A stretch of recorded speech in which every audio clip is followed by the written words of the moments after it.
Well, I was sent an earlier script, and at that point, Maddie was kind of like reacting a lot to her mother's mental illness. But then it's taken shape now that Maddie is kind of going through her own experience of whether she has mental health problems and whether she's going to become just like her mother. It's really nice working with Catherine because she's like, she's amazing. She's so in the moment and brilliant at like being alive in any kind of comedic possibility, inventing silly, delightful physical comedy but really truthful and honest at the same time.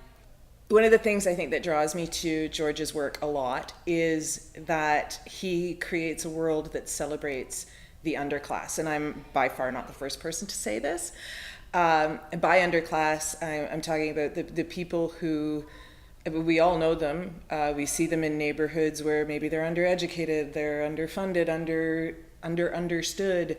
They haven't had the same opportunities as others, and they find themselves stuck in this world of wanting more but not knowing how to play the system as the system keeps them down, and it's like this struggle, but within that struggle is some amazing elements of hope, and that's why I'm drawn to it. I think more than the dark is the hope, is that within all of that darkness there's this brief light of, if we're together we can work this out.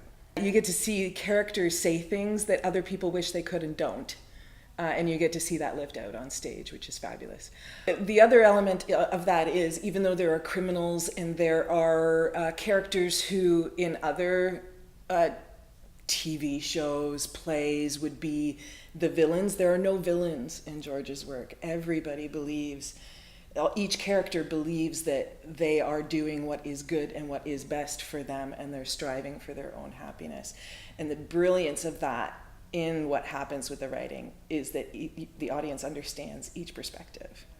There's a global movement that's happening in terms of an awareness of women's stories, and women fighting to have their stories told, their voices heard, and I think it's a delight and a privilege to work on a show that helps to do that.